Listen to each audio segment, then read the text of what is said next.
साथ गुरु की वाणी, वाणी आकाशवाणी, तुर्की वाणी, अमृतवाणी और अष्टावक्र गीता दृश्य भाव को नहीं देखते हुए जो दिख रहा है, जो हो रहा है, उसको नहीं देखते हुए आत्मा का अनुभव करने वाले, अपने भीतर के परमात्मा को, नूर को सुनने वाले, समझने वाले, उसके बताए हुए मार्ग पर चलने वाले, अंदर की आवाज को बड़ी बड़ी पवित्रता से स्वीकार भाव में रहने वाले, सुनते हुए स्वीकार भाव में रहने वाले, अंदर में नूर की आवाज किसको सुनती है?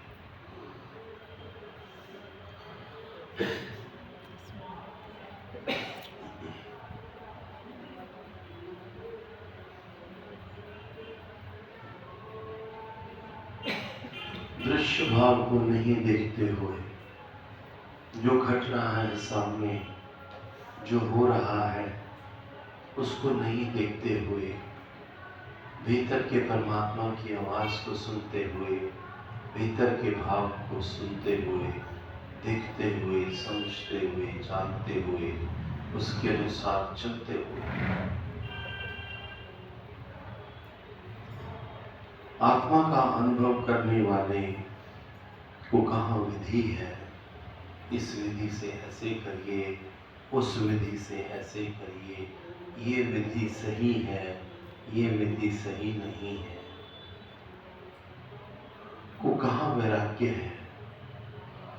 घर छोड़ना, बाहर छोड़ना, माया छोड़ देना, पालक छोड़ देना, कर्म छोड़ देना, कहाँ वैराग्य है? कहाँ त्याग है? मैं ये नहीं खाता, मैं वहाँ नहीं जाता, मुझे टच नहीं करो, मेरे में बहुत एनर्जी है। बड़ी हंसी भी नहीं आती है अपनी चीजों में। कहाँ शांति है? कौन सी शांति? कौन सी सिद्ध शिला पर बैठना है? कौन सी मालाएं, कौन से जाप, कौन सा त्रिकुट,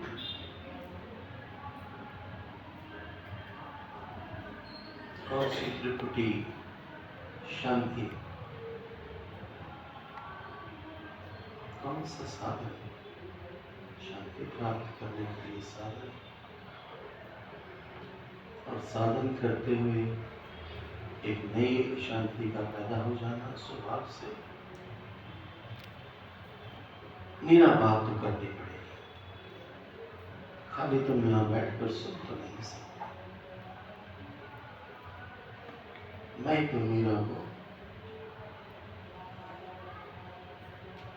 कुसुम भी बोलेगी, कुसुम प्यारी कहाँ है? कुसुम प्यारी भी बोलेगी, बहुत प्यारी है, स्वीकार भाव में बैठी है, ये भी स्वीकार भाव में बैठी है। सुंदर है, सुंदर है, अच्छा लगता है। उमा को देखकर, उमा सैनी को देखकर अच्छा लगता है। पवन को देख के अच्छा लगता है, सुंदर लगता है। उसको पुल्लू को देखकर, मनीष को देखकर अच्छा लगता है, निझावन को देखकर अच्छा लगता है, बिंदु रानी को, किरण चौहान को, अपूर्वी अब्रोल को, किरण को, अंशु को, बाबा को भी थोड़े समय बाद वो भी आ जाएगी मौज में। सुंदर लगता है। बिज्जू प्यारा लगने लग गया, मुआनी कम्मा प्यारा लगने लग गया। तो हर एक की स्थिति जो है बनती जा रही है, सुंदर होता जा रहा है। राजीव को देखो, धवन साहब को देखो, इंदु को देखो, कमाल है, कमाल है।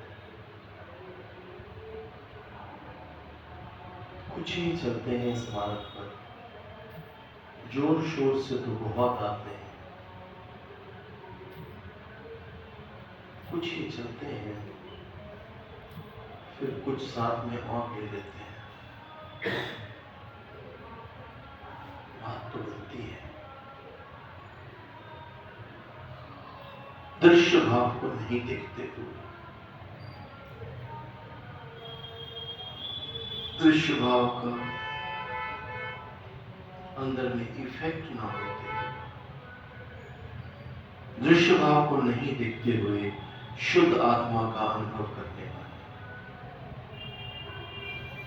शुद्ध आत्मा का अनुभव क्या है? अकर्ता भाव। शुद्ध आत्मा का अनुभव है अकर्ता भाव।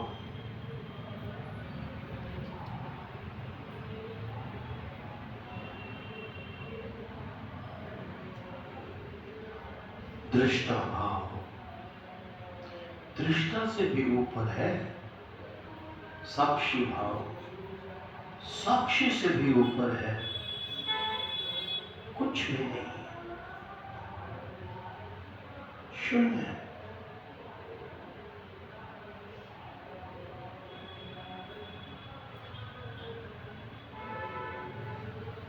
धीरे धीरे अंदर की स्थिति बनती जाती है।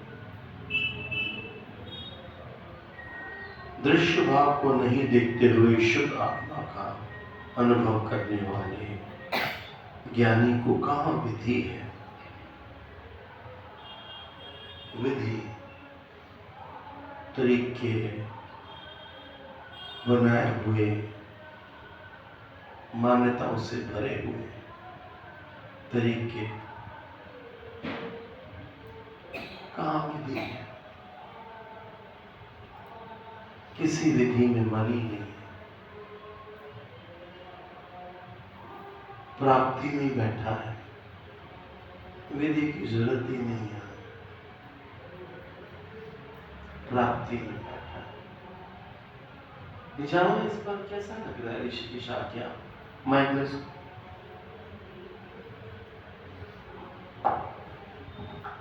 गुस्सा तो नहीं आ रहा मेरे पे? प्रेम की बात है ये, प्रेम वाली चंडीगढ़ वाली बात है। ना तुम कमरे में आगे ज्यादा,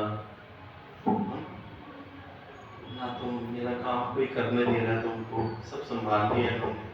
अंदर से होता होगा थोड़ा सा तुमको, सच्ची बोली पकड़ लो नहीं।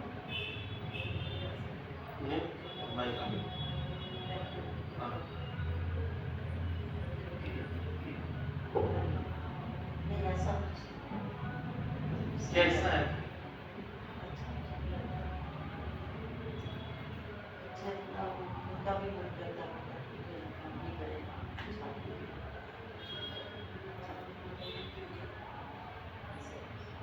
दृश्य भाव को नहीं देखते हुए शुद्ध आत्मा का अनुभव करने पर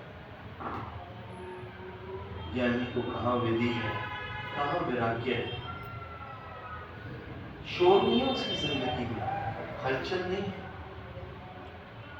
घर छोड़ दिया, आश्रम में चले गए, पहाड़ में चले गए, माँ कुटिया बना ली, बच्चों को छोड़ दिया, संतों ने मन रख लिया, बीवी छोड़ दी, संतनियों ने मन रख लिया।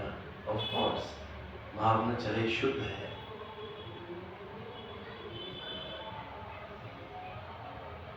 कहां वैराग्य है, कहां त्याग है? दिखावे का त्याग नहीं है। कहां शांति है? शांति की खोजना भी नहीं, शांति की खोजना भी नहीं। शांति अंदर से पैदा हो रही है, शांति अंदर में बन रही है, शांति अंदर में आ रही है। विराग के अंदर में आ रहे, बाहर का कोई खेल ही नहीं। विधि अपनाई जाती है कुछ प्राप्ति के लिए, प्राप्त हो चुका, विधि की आवश्यकता ही नहीं, विधि में मन ही नहीं, क्योंकि जब तक विधियों में मन था तब तक कुछ मिला नहीं था। जब विधियों से ध्यान हटा, अंदर में जुड़ा, तो गुरु ने ऐसे बख्श दिया, निराकार रूप में, निराकार रूप में। सच्चा गुरु वो है जो अपनी बॉडी के साथ ना जोड़े किसी को। जब तक उसकी पूरी श्रद्धा नहीं बनती तब तक भले जुड़ा रहे, लेकिन जैसे ही उसकी श्रद्धा सुंदर बन जाए, उसको अपनी बॉडी के मोह से भी मुक्त कर दे।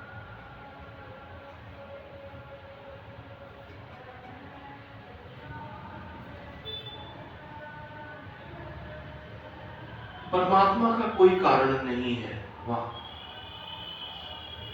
पर सबका कारण परमात्मा।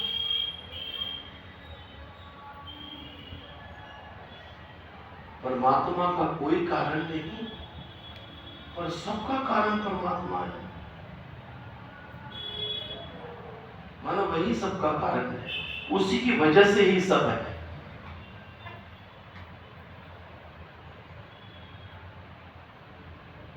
मूल तत्व है ही वो।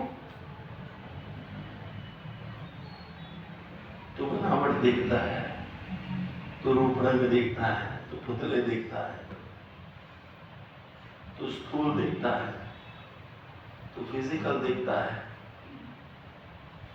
सबका आधार वही निराकार है, उसके बगैर कुछ है ही नहीं। बड़ा धीरे धीरे ये सेट होता है यहाँ पर ये ज्ञान। नहीं तो बक बक तो सब करते फिरते,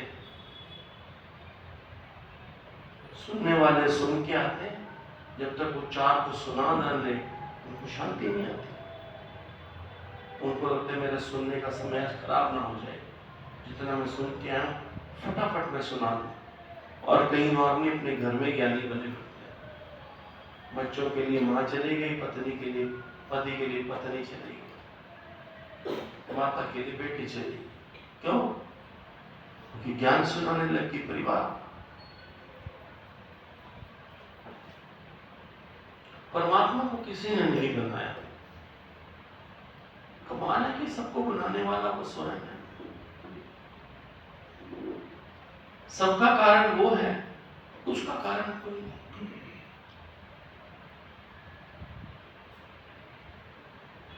इस पे बात करो, अगर भाव है, नहीं समझ आया तो समझो।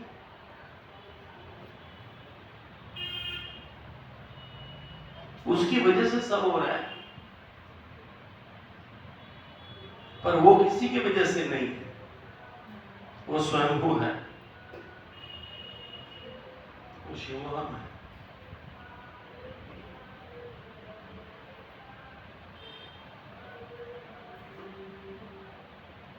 वही सबको बनाने वाला है, वही मूलभूत है। विज्ञान सृष्टि में 106 तत्व मानता है। विज्ञान सृष्टि में 106 तत्व मानता है। अध्यात्म उससे के आगे की बात करता है कि वो एक ही मूल तत्व है। अध्यात्म कहता है 106 तत्व भी तत्व नहीं है, यौगिक है। सारी सृष्टि उसी की, उस निराकार की, उसकी लीला, उसका खेल, उसका फैलाव मात्र, उसकी प्रोजेक्शन, उसका नृत्य है, रास है उसका। ये सृष्टि बनाई नहीं गई, ये सृष्टि बनाई नहीं गई,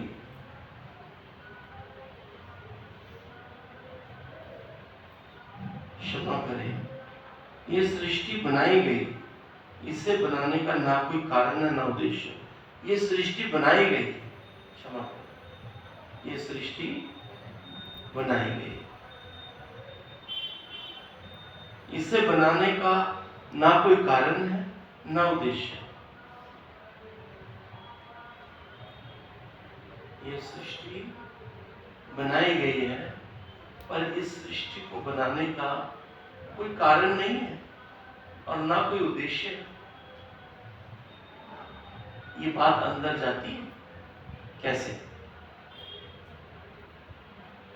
माइक दो भाई, तुम क्या करते हो? संभाल के रहते हो, माइक दो।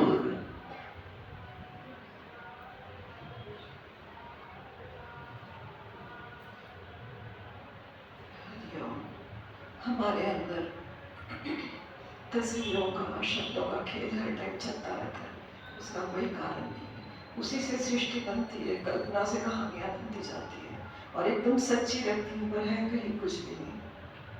बस यही सच समझाने की पर ये लाइट एंड साउंड शो चलता रहता है, शब्द बनते रहते हैं, तस्वीरें बनती रहती हैं, बनती रहती है, उड़ती रहती है, ये चलता ही रहता है।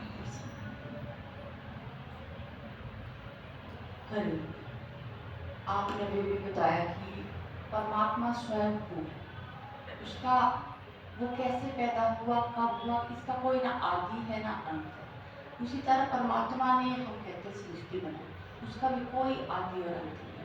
क्योंकि अगर हम कारण ढूंढ लेंगे तो वो सीमित हो जाएगा और हम उसको पकड़ लेंगे। ये एक ऐसी चीज़ है जो कभी पकड़ी जा ही नहीं सकती, इसीलिए अपने आप हो रहा है। और जब वो करोड़ों वर्षों से हो रहा है, अब होता ही चला जाएगा। ये एक सर्कल है, चक्र।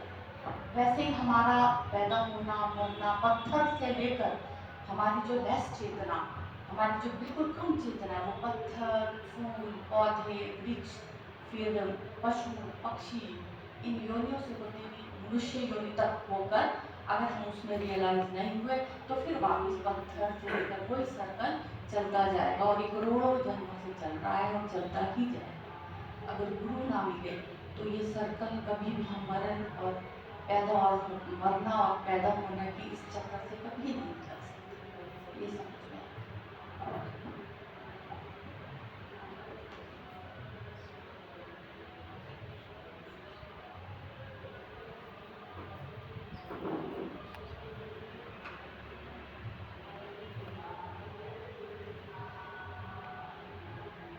जिसने सृष्टि बनाई है उसने किसी वजह से नहीं बनाई, किसी कारण से, किसी उद्देश्य से नहीं बनाई। बात यहाँ हो रही है कि भगवान ने सृष्टि बनाई है किसी कारण या किसी उद्देश्य से नहीं बनाई।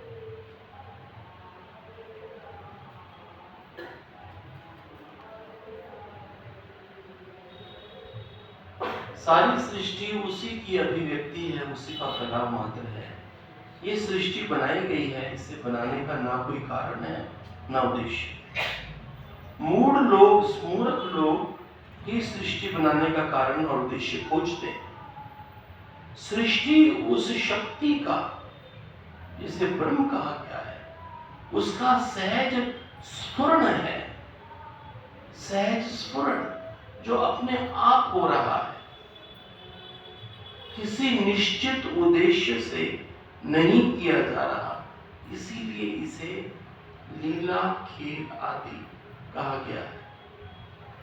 चिड़ियाएं चहचहाती हैं, मोर नाचते हैं, पक्षी उड़ते हैं, बच्चा उछलता कूदता है, फूल खिलते हैं, झरने बहते हैं, मनुष्य कामासक्त होता है, आदि सब उस चैतन्य का सहज स्फुरण मात्र है। इसके पीछे परमात्मा का ना कोई इच्छा है ना कोई उद्देश्य है।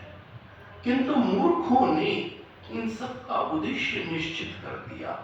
वे कहते हैं परमात्मा ने संसार इसलिए बनाया है कि तुम मुक्त हो सको, तुम अपने पापों का प्रक्षालन कर सको, तुम ज्ञान को उपलब्ध हो सको आदि।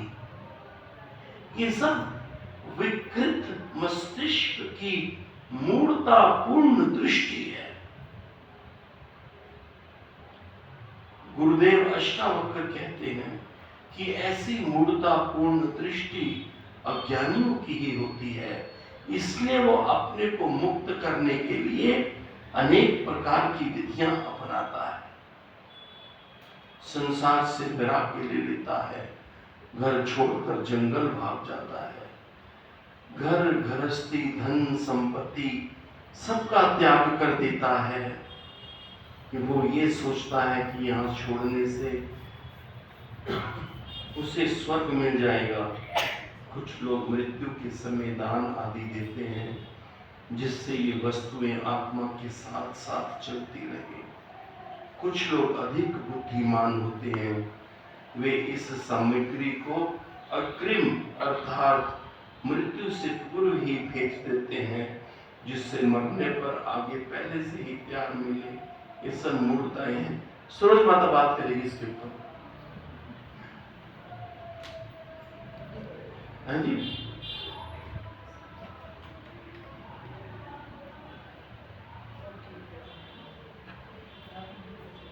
ठीक है, अब ज्ञान में आ गई है।